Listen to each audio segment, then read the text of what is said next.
Good evening. You're tuning in to AWANI Tonight with me, Farhana Sheikh. Anti-hopping law and term limit for Prime Minister among reforms offered. And with COVID data now available to all, how to put it to good use. That's coming up.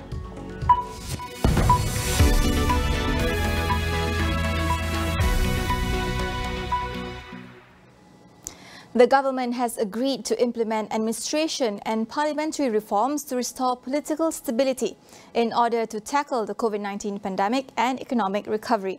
Prime Minister Ismail Sabri Yaakob said the reforms include the tabling of an anti-hopping law and limiting the term of the Prime Minister to 10 years. In a statement this evening, the Cabinet agreed to amend the federal constitution to expedite the implementation of the lowered voting age from 21 years old to 18. The Cabinet also agreed to ensure equal representation between opposition MPs and government backbenchers in parliamentary special select committees.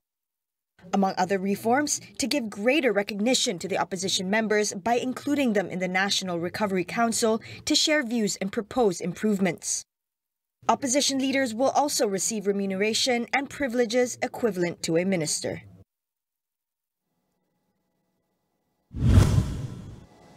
As the country prepares to transition into the endemic phase of COVID-19, a number of routines have to be in place to ensure the virus remains under control. This includes regular self-testing. We speak to community medicine expert from UKM, Professor Dr. Sharifah Izzat, on normalizing self-testing. She reminded the public that being fully vaccinated does not mean you cannot catch the virus or transmit it to others. So what happens is that you need to self-test, and this is very important because even though you are vaccinated, you might actually harbor the virus. But you can actually be carrying so-called the category 1, that means you are asymptomatic. So when that happens, basically you are carrying the virus and you might actually still transmit this to other people unknowingly. It can be your family members, it can be part of your community. So this is very good so that if you are or you think that you are susceptible or you're high risk or you're going into some area where there could be pockets of population who are unvaccinated, even though could be your kampong and things like that, you should test yourself. Sharifah also said that those who work in high-risk environments must prioritize regular self-testing, some as regular as twice a week. This could be frontliners, this could be people who are really working with the community, it could be head of the villages or things like that, because you are in contact with many people, or you're in contact with, let's say, foreigners, or some of your workers who might be foreigners and so on. So in certain situations, example, in UK, they are very strict on this. That means that before they come into work, they need to actually self-test.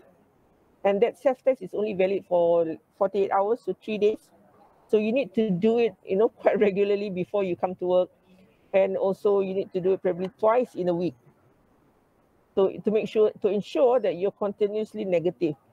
Now, in certain situations, maybe if you're in the frontliners, like I mentioned just now, so these are people who might actually need to do it more regularly compared with the others who are really just maybe housewife or things like that. But if you have been in recent contact with many people or you're having some symptoms, that could be possibility saying that you could have COVID, you need to self-test. She also urged the government to subsidize self-test kits and distribute them to rural areas, making it accessible to all. And in certain areas, such as the rural areas, I reiterate that probably the government needs to subsidize even the test kits. And this could be distributed to local community dealers or the health clinics or the health centers and things like that. Sarawakians have already received 2 doses of COVID-19 vaccine, may receive a 3rd booster jab as early as next month. State Disaster Management Committee Advisor Dato' Dr. Sim Kui Hian said the booster shot will be necessary for those with waning immunity. Discussion on the implementation is expected to be a priority when Health Minister Khairi Jamaluddin is scheduled to make a working visit to the state next week. Yesterday, he said the waning immunity among the vaccinated is causing a sharp spike in infections and deaths in Sarawak. The state recorded the highest number of new cases today at 3,734 new infections. Last week, it was announced Malaysia will be moving into a COVID-19 endemic phase by end of October. Will we be ready, and who might be most at risk if we transition too early? Tonight on Consider This, we asked Datuk Dr. Amar Singh what might possibly derail our path to endemic COVID.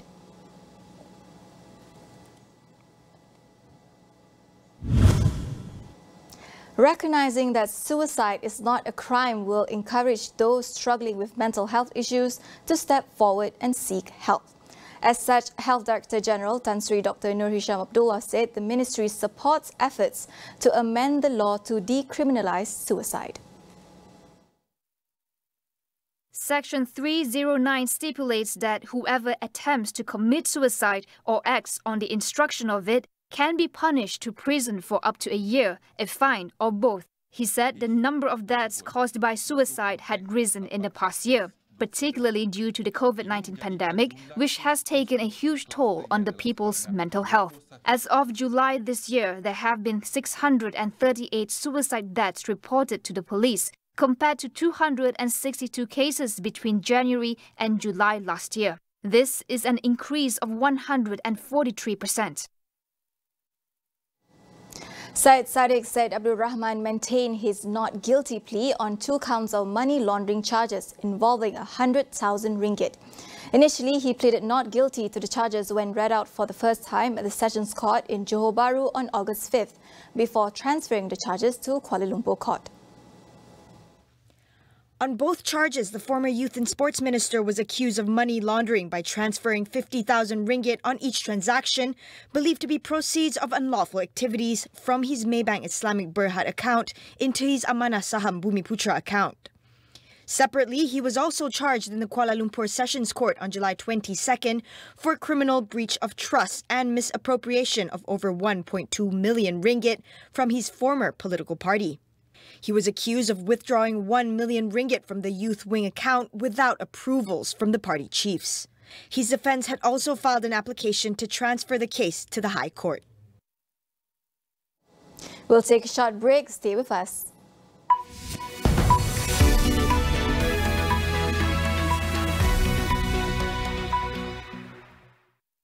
Semua dah sedia? Jom! Walau apapun gerakan atau kepanasan, Sunsilk dengan minyak argan dan pati bunga camellia membersihkan dan menyuburkan rambut secara mendalam, menjadikannya 5 kali lebih lembut dan harum. Sunsilk. Ingin jual dan beli kereta dengan mudah secara atas talian? Tak perlu risau tentang dokumen atau ke bank. Custom akan menguruskan dan boleh menghantar di mana jua anda berada. Senang je, layari custom.my. Custom je lah. Custom.